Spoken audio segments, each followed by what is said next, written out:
las circunstancias de la vida a veces son complicadas, ¿no?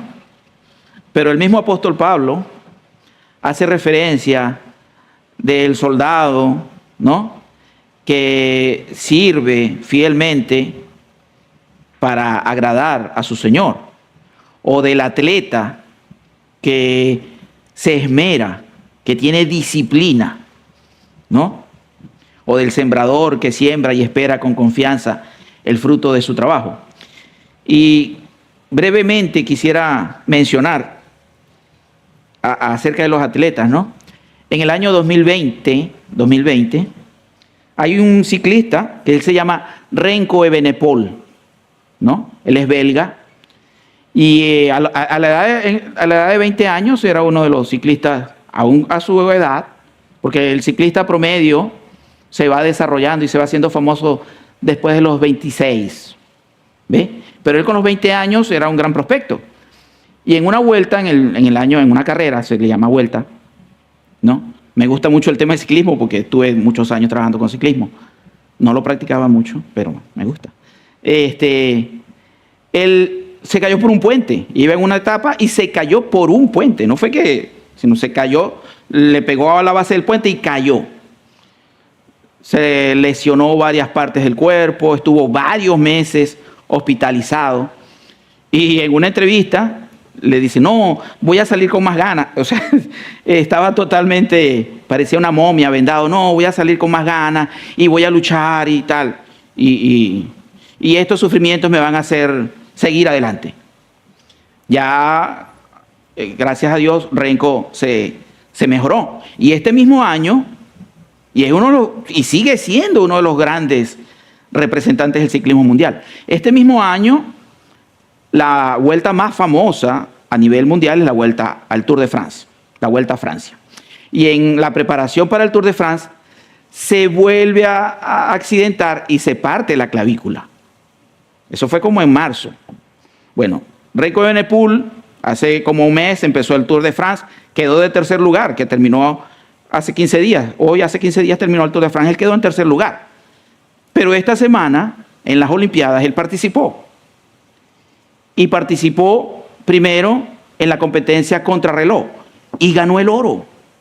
Quedó campeón de la competencia de contrarreloj. Y ayer hay otra competencia que se llama la de ruta.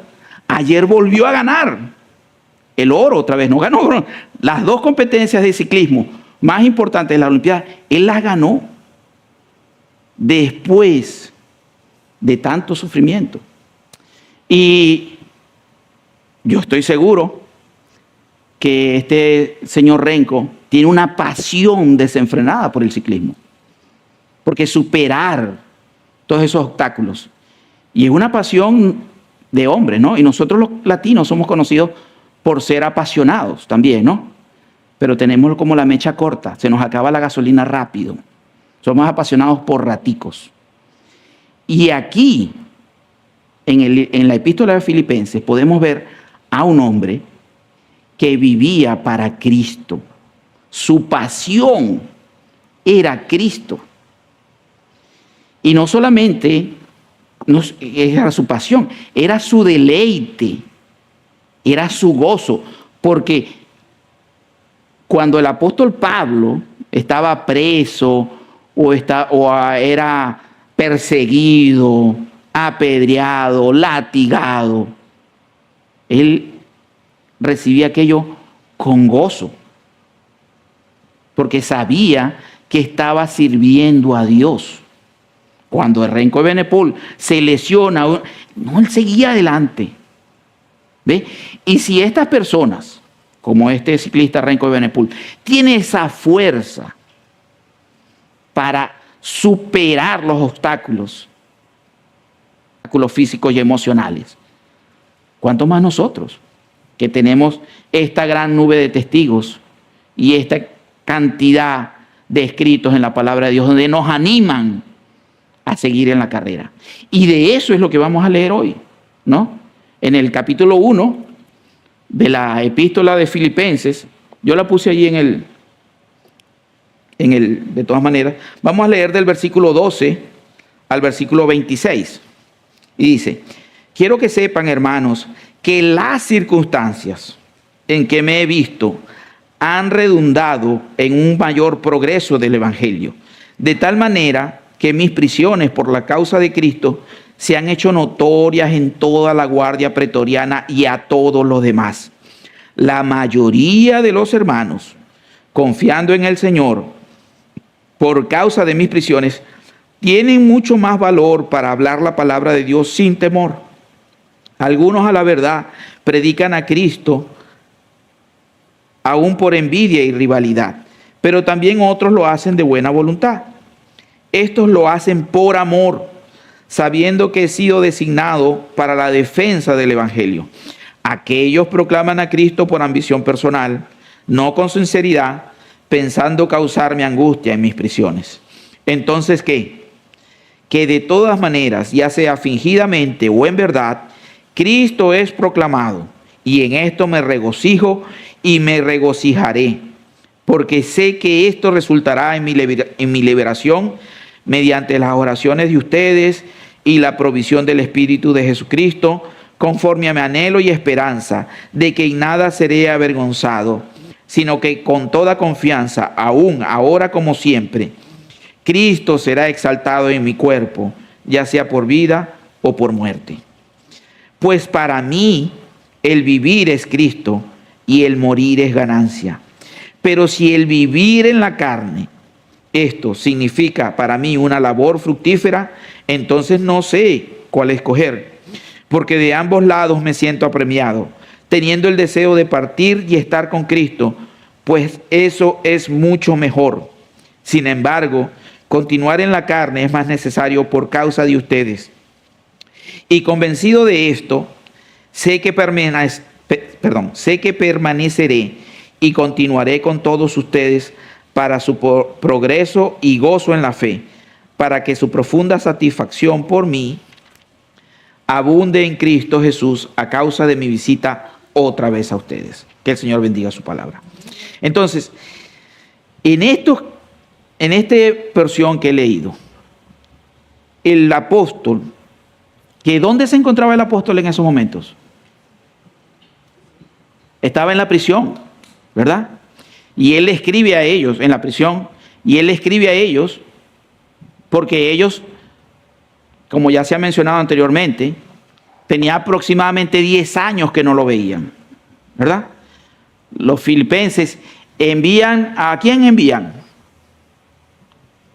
No, a Epafrodito. Ellos envían a Epafrodito. Quiero que me respondan, no son preguntas retóricas, ¿no? Quiero que me respondan. Envían a Epafrodito, ¿no? Para saber, y no solamente para saber, le envían hasta una ofrenda a Pablo. ¿Qué ha pasado tanto con Pablo como con el Evangelio? ¿Qué ha pasado con Pablo? Está preso. ¿Se habrá desanimado? ¿Habrá dejado de predicar el Evangelio? Son las preguntas que tenían los filipenses, y con toda razón, ¿no? Porque saber que aquella persona que les había evangelizado y que les había presentado a Cristo ahora estaba preso, cónchale, es un poquito desesperanzador, ¿verdad? Y entonces ellos querían saber qué pasaba con Pablo, cómo la estaba pasando Pablo, qué estaba sucediendo con el evangelio de Pablo, o el evangelio de Cristo que Pablo predicaba, ¿verdad?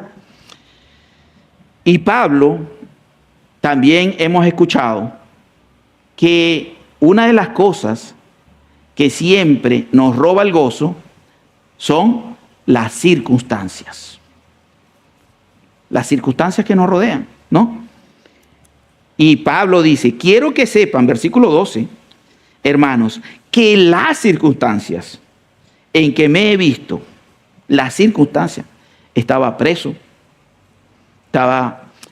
se dice, la tradición. Cuando uno dice la tradición, tiene que tener cuidado, ¿no? Cuando uno dice la tradición es lo que a lo mejor pasó, ¿no? No peleemos por tradiciones, ¿no? Algunos dicen, pasó una cosa, pasó la otra. Si no está en la Escritura, no podemos. Pero la tradición dice que Pablo estaba preso, y por lo que también algunos aportes tanto en Romanos como en Efesios, Colosenses, él estaba, y en Hechos, perdón, él estaba primeramente en una casa que ellos mismos pagaban, pero aún así estaba preso. Y no solamente estaba preso, sino que la costumbre en ese entonces, en el Imperio Romano, es que el preso estaba, como dijéramos, como esposado, una especie de esposas, atado al soldado. Esas eran las circunstancias en las que Pablo estaba. No eran circunstancias muy agradables. Entonces él dice, quiero que sepan, hermanos, que las circunstancias, ¿no? Entonces, ante ese panorama, ante esas circunstancias, caramba, los filipenses también estaban preocupados, ¿no? Y hay un filósofo, o hubo, porque ya murió, español, que se llamaba Ortega y Gasset. Ortega y Gasset se hizo famoso porque él dijo, el hombre y sus circunstancias. ¿Y qué significa el hombre y sus circunstancias? Eso se refiere al concepto que las acciones de una persona y los pensamientos están profundamente influenciados por el contexto y la situación donde esa persona se encuentra. O en este caso Pablo, para ser específico, Pablo no estaba aislado del mundo. Habían unas circunstancias, la cárcel, el encarcelamiento que él estaba padeciendo, generaba, según Ortega y Gasset, ¿no? Según el filósofo humano, las circunstancias nos predeterminan y determinan nuestra conducta y nuestro proceder, dice, profundamente influencian nuestro contexto, ¿verdad? Esa teoría filosófica dice que los individuos no se pueden contemplar como de una manera aislada, sino que todo lo que lo rodea lo determina, lo afecta. Suena bastante lógico, ¿verdad? Pero en el caso de Pablo, no suena lógico. Era contraintuitivo, diríamos, lo que estaba sucediendo a Pablo. Porque Pablo, estando preso, dice, quiero, hermanos, que sepan que las circunstancias en que me he visto han redundado en un mayor progreso para el Evangelio. Las circunstancias que estaban ahogando a Pablo, no estaban determinando la conducta de Pablo. ¿Por qué? Porque en medio de esas circunstancias tan difíciles, él se gozaba en que el Evangelio seguía siendo expandido. Ajá. El entendimiento de poder ver la circunstancia en el momento de Pablo, la prisión, que no era un lugar agradable como si lo trasladáramos al día de hoy, ¿no? Que tú ves una prisión con aire acondicionado muchas veces.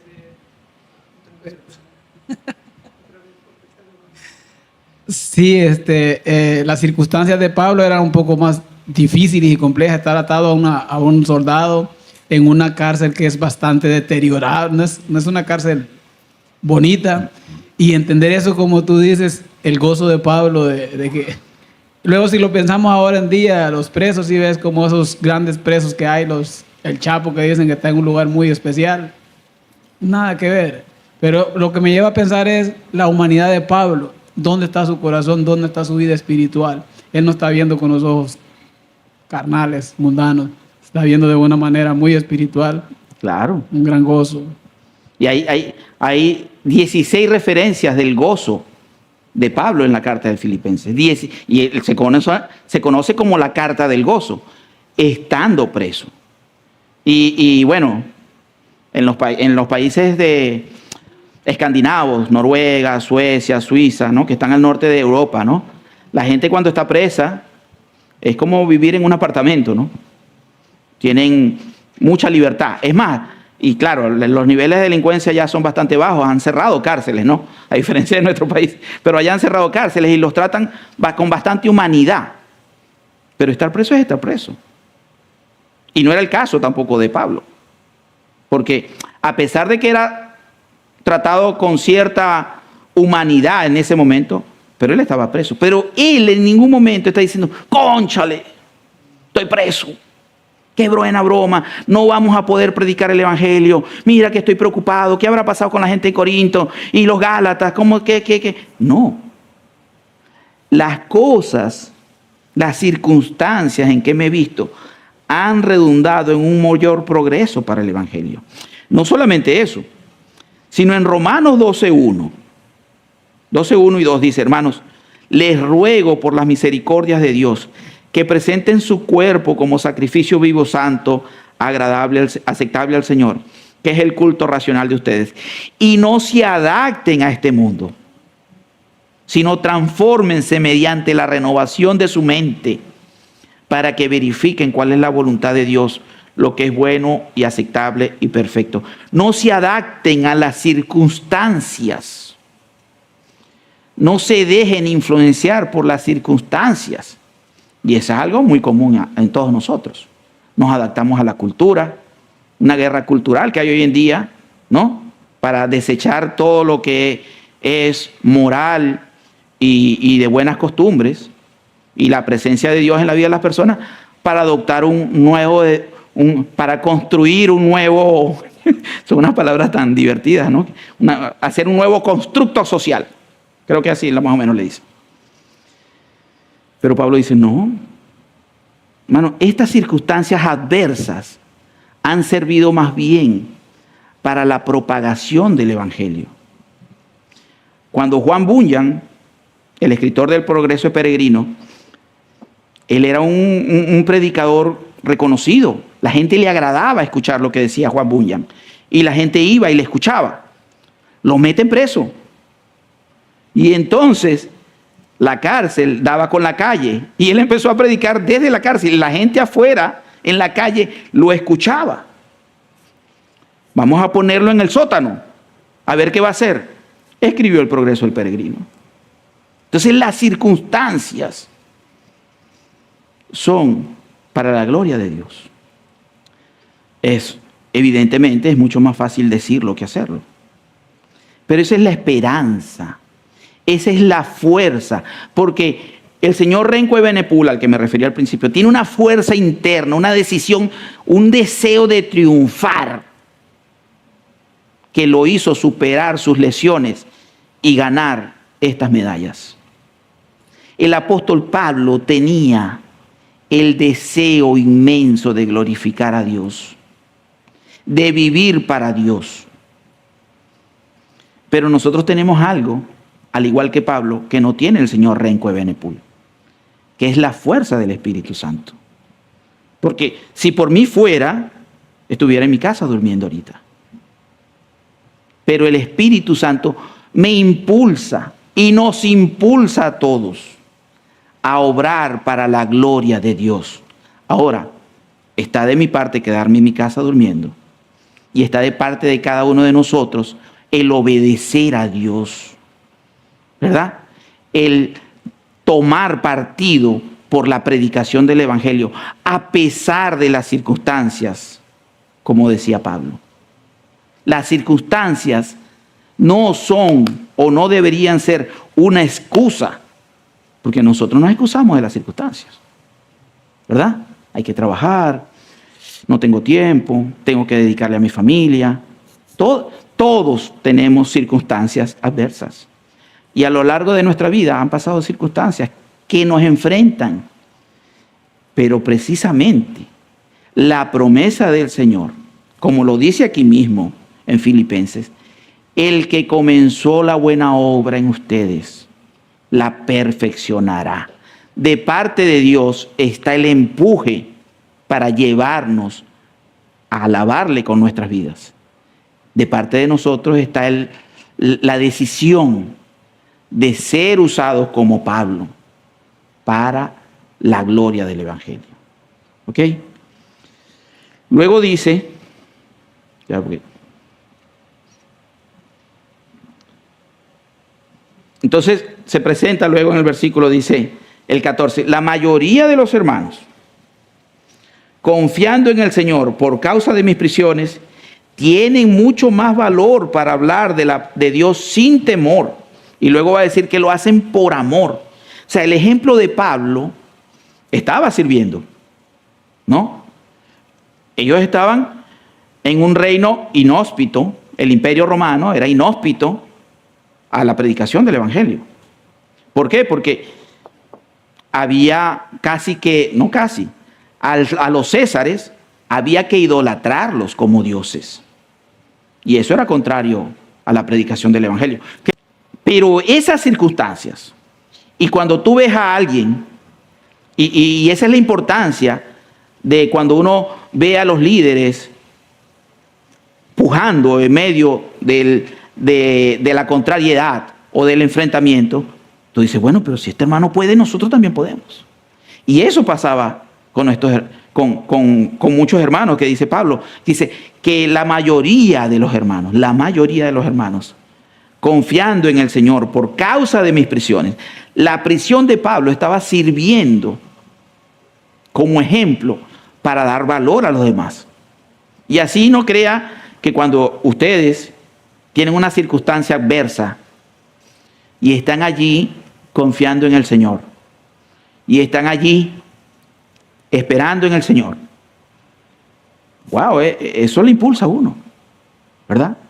Cuando un hermano está en una circunstancia dolorosa y está allí insistiendo, esperando en el Señor, uno dice, no, pero si este hermano puede, vamos a pedirle al Señor también que obre en mí. Cuando ahí, porque todos tenemos circunstancias adversas. Y entonces uno se fija de los hermanos y dice, el hermano, a pesar de lo que le está pasando, sigue adelante, como decía Pablo. Yo sigo adelante al premio del supremo llamamiento. Y eso había impulsado en los demás creyentes también a predicar la palabra de Dios, ¿no? Y Pablo, en la misma epístola, le dice, hermanos, sean imitadores míos y observen a los que andan según el ejemplo que tienen en nosotros. Capítulo 3, versículo 17. Y cuando Pablo se convierte al evangelio, que estaba la persecución fuerte en Jerusalén, dicen que cuando los demás vieron que Pablo estaba predicando la fe que en un momento perseguía, dice que hablaban con valor y se movían libremente en Jerusalén. Pues hoy en día, gracias al Señor, nosotros no corremos riesgo en nuestras vidas, ¿verdad? Pero yo soy más cobarde. O sea, es como contrasentido. Aquellos que corrían riesgo sus vidas eran valientes. Y yo que no corro riesgo por mi vida, soy más cobarde. Entonces, estas palabras, esta escritura debe hacerme, caramba, ¿cuál es mi pasión? ¿Por qué no estoy yo dejando que el Señor me utilice? ¿Por qué estoy yo guardándome para mí y no para el Señor? Luego, pero también dice que algunos, en el versículo 15 dice, algunos predican a Cristo por envidia y rivalidad, ¿no? Habían algunos allá que estaban predicando a Cristo por envidia. No predicaban otro evangelio. Hay una parte donde dice, estos están predicando otro evangelio, si es que así existe, dice el apóstol Pablo. ¿Quiénes eran? ¿A dónde se presentó ese otro evangelio? En Galacia. El apóstol Pablo le dice, mire, si alguno predica otro evangelio, el tal sea anatema. Pero aquí no están predicando otro evangelio. Estas personas que estaban predicando por envidia y por rivalidad, predicaban el evangelio, pero lo hacían así como para competir con Pablo, ¿no? Porque nosotros los seres humanos somos como envidiosos por naturaleza, ¿no? Entonces los otros veían a Pablo ahí, el apóstol y tal, y no, pues yo no soy menos que Pablo, yo también voy a predicar, ¿no? O en el caso de los corintios se creían mejores que Pablo, ¿ve?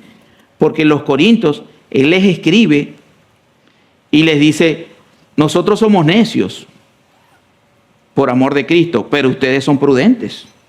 Le dice Pablo, nosotros somos débiles, hablando de los apóstoles, pero ustedes son fuertes, ustedes son distinguidos, nosotros sin honra. Hasta el momento presente pasamos hambre y sed, andamos mal vestidos, somos maltratados y no tenemos dónde vivir. Nos agotamos trabajando con nuestras propias manos. Cuando nos ultrajan, bendecimos. Cuando somos perseguidos, los soportamos. Cuando hablan mal de nosotros, tratamos de reconciliar. Hemos llegado a ser hasta ahora la basura del mundo, el desecho de todos. Así miraban los corintios a Pablo. Y así estos que estaban predicando a Pablo, estaban predicando por envidia. Pablo está preso porque no sabe predicar. Digo, estoy especulando, ¿no? Pablo está preso porque no es digno de predicar el evangelio. Yo lo voy a predicar. Y salían a predicar. Predicaban el evangelio, porque en ningún momento dice que eran apóstatas ni nada. Pero lo hacían por envidia y por rivalidad. No había amor en sus corazones, ¿no? Y también, bueno, es una pequeña referencia de que lo que hagamos para el Señor debe ser de sinceridad, ¿no? Entonces, no tratar, mira, lo que estoy haciendo, ¿no? 1 hora 10 minutos, y yo, hoy oré 10 minutos. No, ya perdiste toda la oración. O estoy leyendo bastante la palabra. No se nota, ¿no? Debe haber ese amor por el Señor. En cambio, estos lo hacían por rivalidad. Mas aún así, luego dice el apóstol Pablo en el versículo 18, entonces, ¿qué? Que de todas maneras, ya sea fingidamente o en verdad, Cristo es proclamado. Y en esto me regocijo y me regocijaré. Yo pregunto, estos predicadores que tenían celos, envidias, que no lo hacían por amor, ¿Dios lo usaba?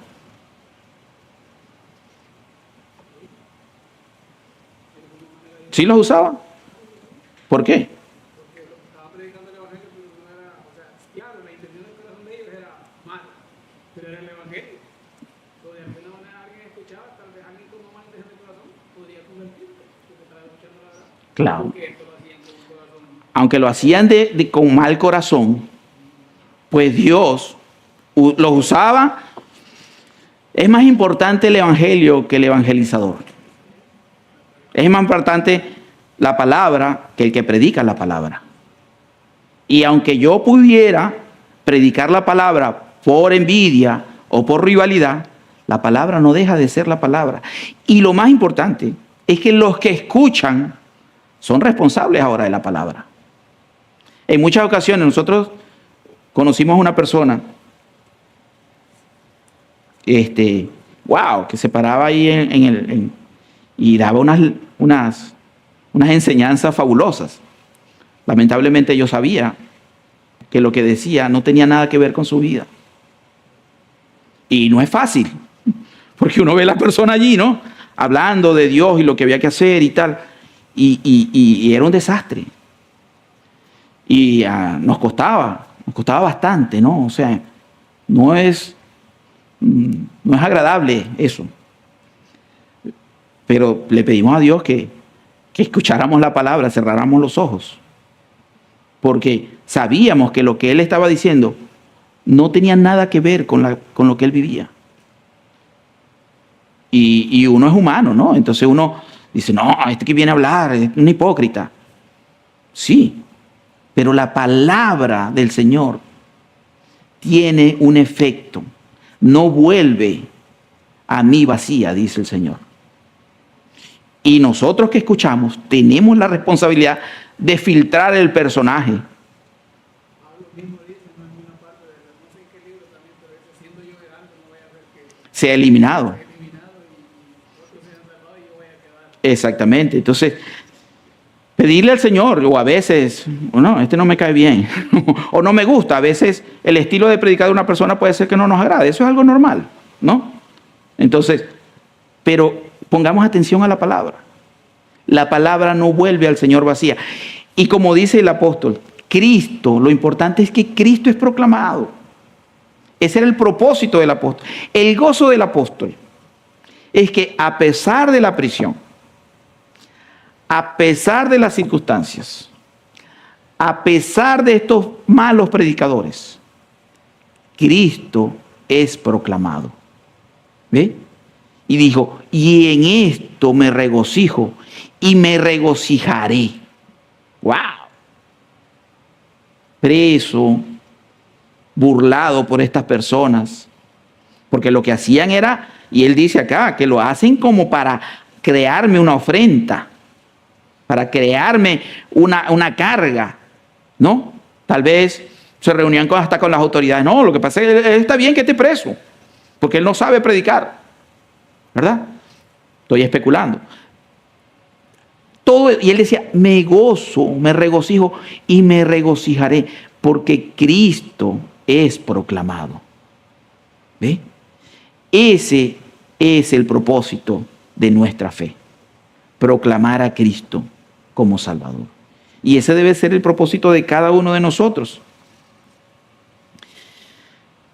Hay un comentario que dice que mientras uno pueda detestar lo abominable de los hombres, de estos hombres que hablan sin ninguna, respaldo en sus vidas del Evangelio, no podemos dejar de alegrarnos por los efectos que Dios produce. ¿Ve? La palabra produce a pesar del instrumento, ¿no? Y cuando el apóstol dice, en esto me regocijo y me regocijaré, es porque Pablo era enfocado en el progreso del Evangelio. Él tenía una meta. Prosigo a la meta, al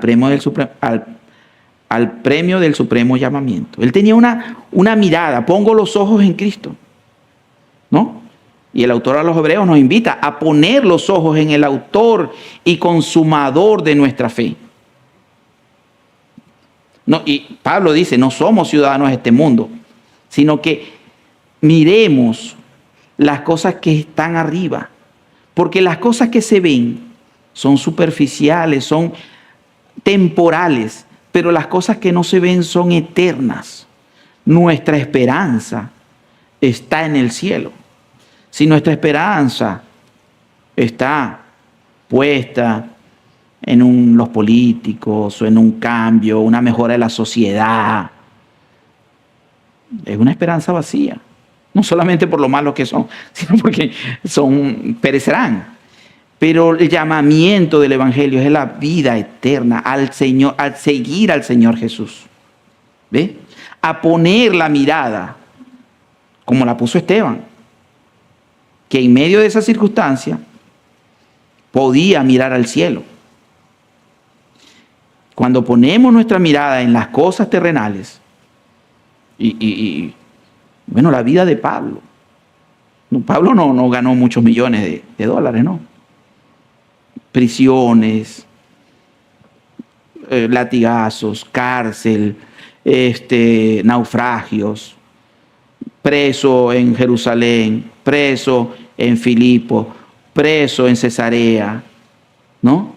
Pablo, cuando llegaba a una ciudad, no preguntaba que cuál era el mejor hotel, sino cómo son las cárceles acá, ¿verdad? Porque en algún momento tal vez iba a estar en la cárcel. Pero él tenía la mirada puesta en el galardón.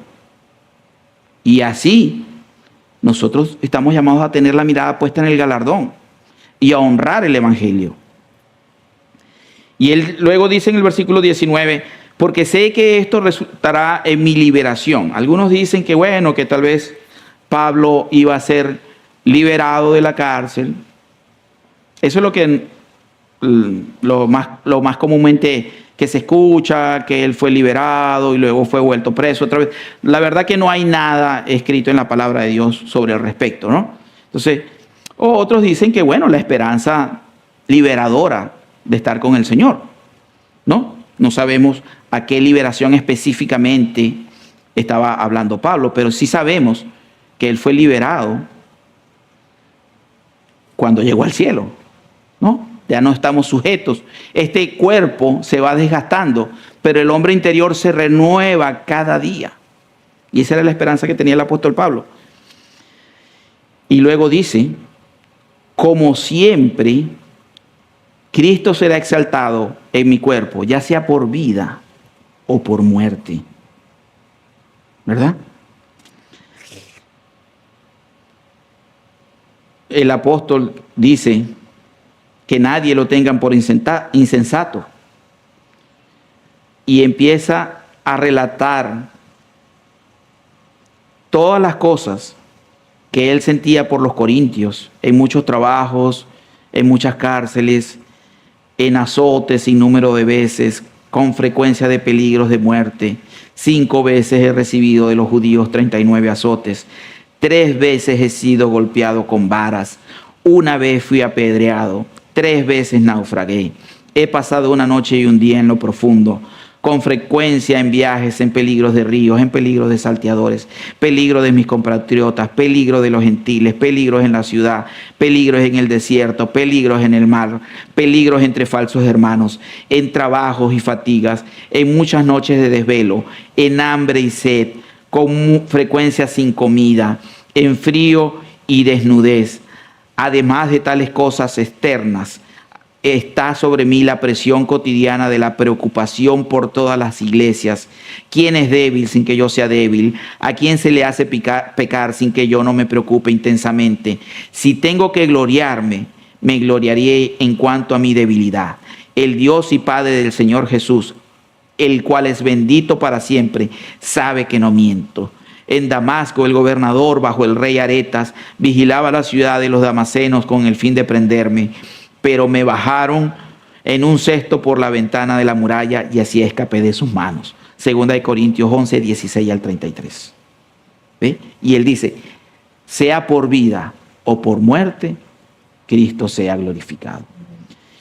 Y bueno, el Señor no nos pide tantas cosas, pero sí nos pide que le glorifiquemos, que nuestras vidas le glorifiquen en nuestro trabajo, en nuestra casa, con nuestros hijos, con nuestros hermanos, en nuestras actividades, que le demos la gloria al Señor, que vivamos para la gloria del Señor, ¿no? Estuvo preso una vez en Jerusalén, en Cesarea, en Filipo, 2 veces en Roma, en fin, no le importaba perder su vida. Y él decía, ya sea por vida o por muerte. Y más adelante vamos a ver cómo él se encontraba en esa contradicción. Y él dice, yo quisiera partir y estar con Cristo, lo cual es muchísimo mejor, ¿no? Pero sé que soy más necesario y sé que quedaré para el fortalecimiento de la fe de los filipenses y de los demás, ¿no? Él sabía que si moría, iba a estar en el cielo. Pero aún así, decía, yo voy a estar con ustedes porque los voy a seguir ayudando. A pesar de todas las cosas que iban a pasar. Porque una de las teorías, es una teoría, no es algo, nada, es que dice que él más o menos es posible que haya sido liberado y luego es recapturado cuando Nerón decreta la persecución a los judíos. Y luego es, otra vez, en todo caso, es preso de nuevo y es decapitado. ¿Verdad? Entonces, Pablo pudo haber dicho en este momento, no, yo quiero irme con el Señor, porque yo ya he cumplido. Pero aún así, él dice, no, yo estoy puesto en estrecho. O sea, estoy en una encrucijada, pero yo creo que voy a estar con ustedes porque todavía me falta qué hacer. Y es un ejemplo para nosotros. ¿Ve? Que el Señor dice, en lo poco has sido fiel, en lo mucho te pondré. ¿No? Ninguno de nosotros sufre circunstancias ni siquiera parecidas en una millonésima parte a las del apóstol Pablo, pero tenemos nuestras vidas. tenemos nuestras responsabilidades, tenemos nuestro deber como cristianos, cumplámoslo. ¿Ve? Cumplamos como aquel hombre que le dieron los 2 denarios. Porque al que le dieron 5 denarios cumplió. Y el que le dieron los 2 denarios cumplió también. Pero el que le dieron 1 denario no cumplió. Seamos temerosos como al que le dieron los 2 denarios y trabajemos para la gloria del Señor. Vivamos. Y luego, lógicamente, está el versículo 21, ¿no? Que se podría decir que es como la cúspide de la carta. Porque para mí el vivir es Cristo y el morir es ganancia, ¿no? Y uno llega a muchos hogares cristianos y está ese versículo allí. Porque para mí el vivir es Cristo y el morir es ganancia. ¿Y qué significa eso? Pregunto yo. ¿Qué significa que el vivir es Cristo? Que crees en Él, ¿verdad? ¿Qué más? ¿Qué más? Que vives para la gloria de Dios. ¿Qué más? ¿Qué significa eso de vivir es Cristo? Para mí el vivir es Cristo. Que dependemos de Él. ¿Qué más? Quiero que todos los que puedan aportar una opinión. Reflejemos a Cristo. Que en todo lo que hagamos reflejemos a Cristo, vivamos para Cristo, ¿verdad? Mateo, ¿qué nos puede decir? Sí, no. O sea, el propósito de vivir es Cristo. Vivimos para Cristo, por Cristo, en Cristo. Bien. ¿Qué nos dice Randy? Cargar la cruz. El Señor dijo, ahorita que lo menciona Randy, si alguno quiere venir en pos de mí, tome su cruz y sígame. El que no se niega a sí mismo no es digno de mí, ¿verdad? Pregunto yo, ¿hay alguien aquí que no entienda qué es vivir? Vivir es Cristo. Para mí el vivir es Cristo. Para mí la vida que estoy llevando cada día tiene el único significado de servir primeramente a Dios. Para mí, decía Pablo, lo más importante es agradar a Dios. Mi vida tiene sentido porque Cristo le ha dado sentido a mi vida. ¿Hay alguien que todos entendemos ese concepto? Jorge.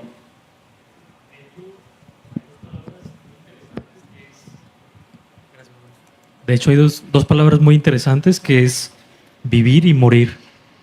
Y cuando uno empieza a meditar más en eso, o sea, debe uno de pensar de que, o sea, quién vive y quién muere. O sea, que viva, o sea, debe vivir el Señor primero en mi vida y yo ir muriendo más a mí mismo. Es como una, o sea, que yo mengüe para que el Señor siga creciendo en mi vida.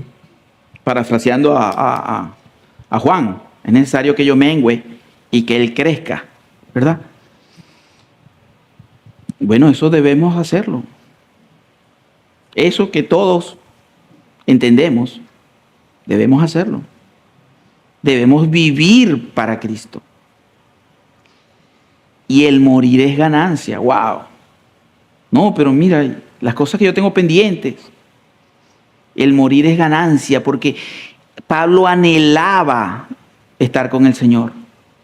Pablo deseaba vivir con el Señor en el cielo. Pero eso no le impidió hacer todo lo que hizo, ¿verdad? Porque somos inmortales hasta que el día que el Señor lo diga. Entonces, tenemos una responsabilidad. Hay que hacerla, hay que ser diligentes. Hay que invertir bien esos 2 denarios. Hay que trabajar para la gloria del Señor, anhelando. Porque para mí el vivir es Cristo y el morir es ganancia. No amarrarnos a las cosas que están en este mundo. Tenía una mente enfocada en el Señor, pero también estaba desprendido de las cosas de este mundo. Claro, y uno pudiera decir, bueno, pero Pablo era un misionero, era su labor, era su vida, pero también es nuestra vida. en la medida de nuestras capacidades y en la medida de nuestras responsabilidades, el Señor quiere que nosotros vivamos de igual manera. Porque, pues lógicamente no podremos hacer las mismas cosas que hizo Pablo, pero sí podemos hacer las cosas que nos corresponden. El Señor no nos está pidiendo que nos vayamos al África, ¿no? O a vivir de una manera como Pablo lo hizo. Tal vez algunos tienen ese llamado, tal vez otros no. Pero la responsabilidad, los 2 denarios que el Señor me dio, yo tengo que administrarlos bien. Y no crean que cuando yo digo estas cosas es porque yo lo estoy haciendo bien. Es para que todos nos animemos, entre todos. Porque es la iglesia entre todos. Hey, vamos a seguir, vamos a luchar, vamos a vivir para Cristo. A vivir, vivir es Cristo, ¿no? Y eso lo cantamos, ¿no? Dice esta canción que escribieron los hermanos Jerez. ¿Cómo no he de confiar en tu bondad y tu gran amor por mí si enviaste a Jesús en mi lugar a morir en una cruz? Tu gracia es suficiente. Bendito sea el nombre del Señor en todo tiempo. Y en todo tiempo se haga tu perfecta voluntad en mí. Traeré gloria a tu nombre. Dame tu gracia para ver que vivir es Cristo, porque todos lo entendimos, pero a veces no lo internalizamos, o a veces yo no lo internalizo. Yo digo, bueno, no, sí, vivir es Cristo, pero tengo que hacerlo. Esa es la petición, y ese es el mensaje principal de la epístola, creo yo, tal vez. Como yo lo estoy predicando hoy, no es por eso. Pero es el mensaje principal.